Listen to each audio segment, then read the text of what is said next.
ED ഉദ്യോഗസ്ഥരെ ആക്രമിച്ചുവെന്ന കേസിൽ IP Binu പാളയം local committee സെക്രട്ടറിയും തിരുവനന്തപുരത്തെ CPMന്റെ സജീവ പ്രവർത്തകനുമായ IP ബിനു ഉൾപ്പെടെയുള്ള 10 പ്രതികളുടെ ജാമ്യാപേക്ഷ തിരുവനന്തപുരം ജില്ലാ കോടതി തള്ളി എന്നുള്ളതാണ് പ്രധാന വാർത്ത. ഇവർ കഴിഞ്ഞ മെയ് 27 മുതൽ റിമാൻഡ് തടവുകാരായി ജയിലിലാണ്. ഇവരുടെ ജാമ്യാപേക്ഷയുമായി ബന്ധപ്പെട്ട് പബ്ലിക് പ്രോസിക്യൂട്ടർ സന്തോഷ് കുമാർ നാടകീയമായ രംഗമാണ് കോടതിയിൽ ഉണ്ടാക്കിയത്. അദ്ദേഹം പറഞ്ഞു, EDയെ ആക്രമിക്കുന്ന ദൃശ്യങ്ങൾ കോടതി കാണണമെന്ന്. കോടതി ആ ദൃശ്യങ്ങൾ കാണുകയും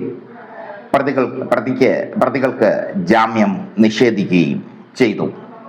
എന്തായാലും ജില്ലാ കോടതി വിധി പ്രതികൾക്ക് തിരിച്ചടിയാണ്. BJP കോൺഗ്രസ് സൈബറിടങ്ങൾ, പ്രത്യേകിച്ചും BJP സൈബറിടങ്ങൾ IP ബിനു അടക്കമുള്ളവരുടെ ജാമ്യാപേക്ഷ തള്ളിയതിനെ ആഘോഷിക്കുന്നു. പല ഓൺലൈൻ ചാനലുകളും പറയുന്നു ഇവരുടെ ഭാവി തീർന്നുവെന്ന്. 10 മുതൽ 25 വർഷം വരെ തടവു ശിക്ഷ ലഭിക്കാവുന്ന കുറ്റമാണ് ഇവർ ചെയ്തിരിക്കുന്നതെന്ന്. വിചാരണ തടവുകാരായി ഇവരെ തീരുമാനിച്ചു കഴിഞ്ഞാൽ കേസ് തീരുന്നതുവരെ വർഷങ്ങളോളം ഇവർ ജയിലിൽ കിടക്കേണ്ടി വരുമെന്ന്. രാജ്യദ്രോഹ കുറ്റമാണ് ഇവർ ചെയ്തിരിക്കുന്നതെന്ന്. എന്തായാലും ഒരു പ്രതിക്ക് ഹരീഷ് കുമാറിന് ജാമ്യം ലഭിച്ചു. അത് തന്നെ വിവാദമായി. അന്ന് പബ്ലിക് പ്രോസിക്യൂട്ടർ T ഗീനാകുമാരി പ്രതിക്ക് അനുകൂലമായ തീരുമാനം എടുത്തതുകൊണ്ടാണ് ജാമ്യം ലഭിച്ചത് എന്ന ആരോപണം ഉണ്ടാവുകയും ഗീനാകുമാരിയെ തൽസ്ഥാനത്ത് നിന്ന് മാറ്റുകയും ചെയ്തു. ഇപ്പോൾ സന്തോഷ് കുമാറാണ് പബ്ലിക് പ്രോസിക്യൂട്ടർ. തിരുവനന്തപുരം ജില്ലാ കോടതി തള്ളിയ ജാമ്യാപേക്ഷ ഹൈക്കോടതിയിലേക്ക് പോവുകയാണ്. ഹൈക്കോടതിയിൽ എത്തിക്കഴിഞ്ഞാൽ ഇവർക്ക് ജാമ്യം കിട്ടാനുള്ള ഒരുപാട് പഴുതുകളുണ്ട്. അതുകൊണ്ട് തന്നെ സൈബറിടങ്ങൾ, RSS സൈബറിടങ്ങൾ കൂടുതൽ ആഘോഷിക്കേണ്ട കാര്യമില്ല. ഒന്നാമത്തെ കാര്യം, പെട്ടെന്നുണ്ടായ പ്രകോപനം കൊണ്ടാണ് ഇവർ ED ഉദ്യോഗസ്ഥരെ ആക്രമിക്കാൻ ശ്രമിച്ചത്. രണ്ടാമത്തെ കാര്യം, ആക്രമണത്തിൽ ED ഉദ്യോഗസ്ഥർക്ക് പരിക്കേറ്റിട്ടില്ല. മൂന്നാമത്തെ കാര്യം, ഇവർ നേരത്തെ തന്നെ ഗൂഢാലോചന നടത്തിയിട്ടും ഇല്ല. പ്രതിപക്ഷ നേതാവ് പിണറായി വിജയന്റെ വസതിയിലേക്ക് ED പരിശോധന നടത്തുന്നു.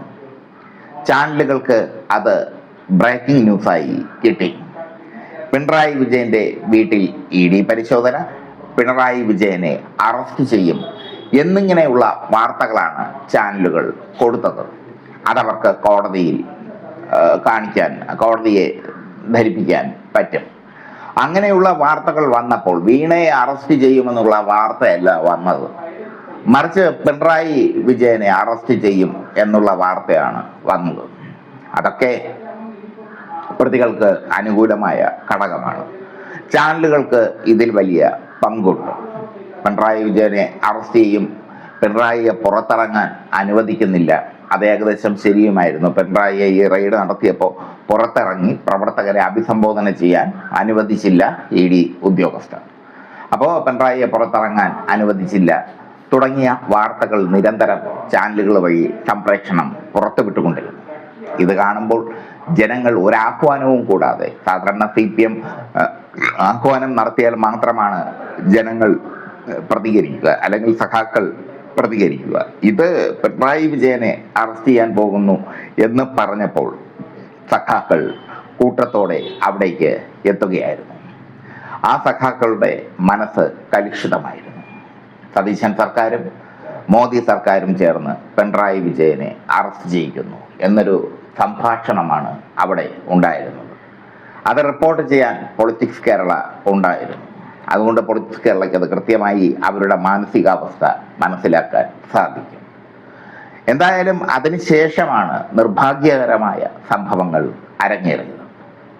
ED ഉദ്യോഗസ്ഥരുടെ കാർ ആക്രമിച്ചു. ആക്രമണ കേസിൽ തിരുവനന്തപുരത്തെ തീപ്പൊരി നേതാവായ IP ബിനു അടക്കമുള്ളവർ അറസ്റ്റിലായി. അതിലൊരു പ്രതി വിദേശത്തേക്ക് കടന്നു, പാളയം സന്തോഷ്. എന്തായാലും മെയ് 27 മുതൽ ഇവർ ജയിലിലാണ്. ഇവർക്ക് കുറ്റപത്രം അതിവേഗം സമർപ്പിക്കുമെങ്കിൽ വിചാരണ തടവുകാരായി ഇവർക്ക് തുടരേണ്ടി വരും. അതുമാത്രമാണ് ഇവരുടെ കാര്യത്തിൽ ഒരാശങ്കയുള്ളത്. ഇത് ഹൈക്കോടതിയിൽ പോയാൽ ജാമ്യം കിട്ടുന്ന കേസേ ഉള്ളൂ. മറ്റൊന്ന്, ED ഇതിൽ പ്രത്യേക താല്പര്യം എടുക്കുന്നു എന്നുള്ളതാണ്. ED കേന്ദ്ര ഏജൻസിയാണ്. കേന്ദ്രത്തിന്റെ നിർദ്ദേശമനുസരിച്ച് ED പ്രവർത്തിക്കുന്ന ഒരു കളിപ്പാവ മാത്രമാണ് ED. ഈ കേസിൽ കക്ഷി ചേർന്നിരിക്കുന്നു. ഈ ഒരു പ്രതി ഹരീഷ് കുമാറിന് ജാമ്യം ലഭിച്ചപ്പോൾ ED കേസിൽ കക്ഷി ചേർന്ന് അത് റദ്ദാക്കണമെന്ന് ആവശ്യപ്പെട്ട് ഹൈക്കോടതിയിൽ പോയിരിക്കുകയാണ്. അപ്പോൾ അത്രയും ഗൗരവകരമായി ED ഈ കേസിനെ കൈകാര്യം ചെയ്യുന്നു. ED ഉദ്യോഗസ്ഥർക്ക് പരുക്കൊന്നും ഏറ്റിട്ടില്ല. മുമ്പ് ബംഗാളിൽ അങ്ങനെയല്ല സംഭവിച്ചത്. മമതാ ബാനർജിയുടെ ഭരണകാലത്ത് അവർ 2-3 വർഷമായി ജയിലിലാണ്. ആ പ്രതികൾ, MLA അടക്കമുള്ള പ്രതികൾ, അവർ ED ഉദ്യോഗസ്ഥരെ പൂട്ടിയിടുകയായിരുന്നു. മമതാ ബാനർജി ചെന്ന ശേഷമാണ് ED ഉദ്യോഗസ്ഥരെ തുറന്നുവിട്ടത്. അതുപോലൊരു സംഭവമൊന്നും ഇവിടെ ഉണ്ടായിട്ടില്ല. പെട്ടെന്നുണ്ടായ പ്രകോപനം കാരണം വാഹനത്തെ ആക്രമിക്കുകയായിരുന്നു. ED ഉദ്യോഗസ്ഥർക്ക് പരിക്കേറ്റിട്ടില്ല. അത് ഈ പ്രതികൾക്ക്, IP ബിനു അടക്കമുള്ള കുറ്റാരോപിതർക്ക് സുരക്ഷിതമായ നല്ല വശമാണ്. പെട്ടെന്നുണ്ടായ പ്രകോപനത്താൽ ആക്രമിച്ചു. ഗൂഢാലോചന നടന്നിട്ടില്ല. ഗൂഢാലോചന തെളിയിക്കാൻ പോലീസിന് കഴിഞ്ഞിട്ടുമില്ല. അതുകൊണ്ട് ഹൈക്കോടതിയിൽ അവർക്ക് ജാമ്യം ലഭിക്കും. അവർ മടങ്ങി വരും.